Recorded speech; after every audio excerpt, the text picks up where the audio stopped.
اسولف يا ابو طلبه واسمع اقوالي. انا وهالناس حالتهم مثل حالي.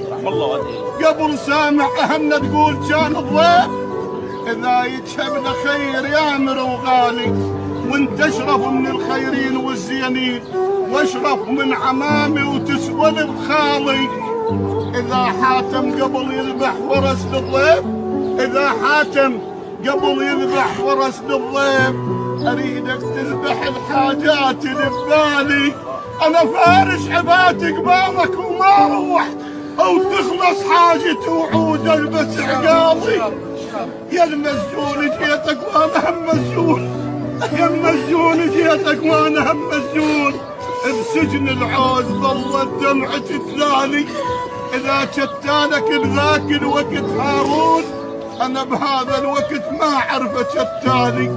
واذا كان ابن سندم قابلك مولاي، المرض يا ابو الرضا ظل قاعد قبالي. اللهم شافي كل مريض.